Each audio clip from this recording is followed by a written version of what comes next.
Hello बच्चों, आइए इस प्रश्न को देखते हैं।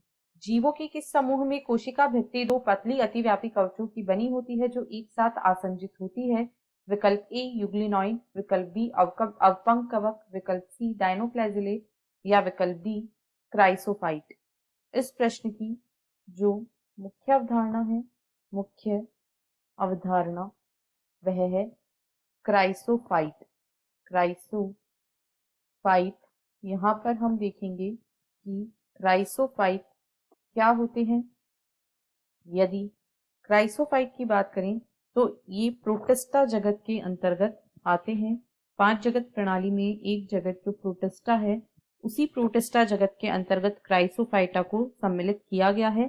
क्राइसोफाइट में डाई एटम्स तथा सुनहरे शैवाल आते हैं। इनमें डायटम्स तथा सुनहरे शैवाल इनमें डाई एटम्स तथा सुनहरे शैवाल सम्मिलित हैं। डायटम्स इनका शरीर पारदर्शी इनका जो शरीर होता है वह पारदर्शी होता है और साथ ही अत्यंत सूक्ष्म होते हैं। इनमें कोशिका भित्ति साबुनदानी की तरह इसी के अनुरूप दो अतिच्छादित कवक बनाती है।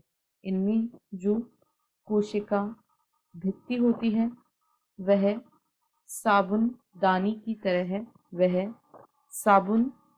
साबुनदानी की तरह दो अतिच्छादित कवच बनाती है। वह साबुनदानी की तरह दो यह साबुनदानी की तरह दो अतिच्छादित या अतिव्यापी कवच का निर्माण करती है और आपस में जुड़ी होती है या आसंजित होती है। ये जो दो कवच होते हैं ये एक वाल्व की तरह फिट हो जाते हैं और यहाँ पर जो इनका शरीर होता है वह सिलिका कोशिका भित्ति में सिलिका से जमा होता है, जिसे फ्रस्ट्यूल भी कहा जाता है।